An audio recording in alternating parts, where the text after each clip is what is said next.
This is Jimmy Wang reporting from Beijing.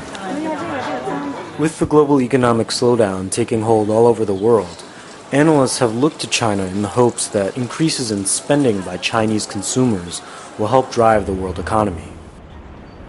I visited a variety of neighborhoods in Beijing to see if people here have continued to spend money, and if so, on what.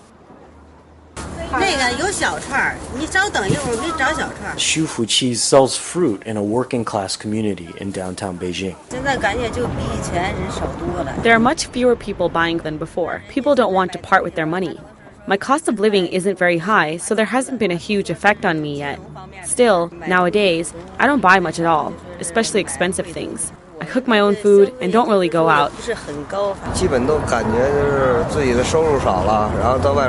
number of hours I work has been cut, so my salary isn't as high as it was before. I work in an assembly line in a car manufacturing plant. I've talked about this financial crisis with my friends. We all feel our income is too low, and things are unaffordable. I find it unacceptable.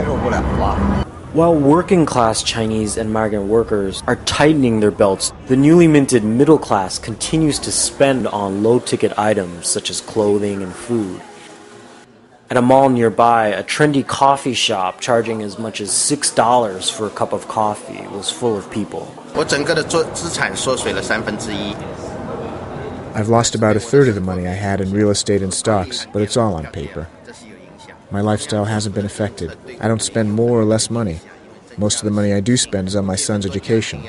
Like most Chinese households, we spend about 50% of our income paying for my son's tuition and schooling fees. The younger generation is definitely different. They tend to use more credit cards and don't save quite as much. I think amongst elder Chinese, there's a proclivity to save because we have to have enough money to take care of our parents and any problems that might arise. If our parents get sick, for example, we have to pay for it out of our own pockets. So we must plan for contingencies like this. The debilitating cost of education, combined with the lack of an adequate social safety net in China, has meant that even while there are more young Chinese with disposable incomes to spend than ever before, on average, Chinese continue to have one of the highest savings rates in the world.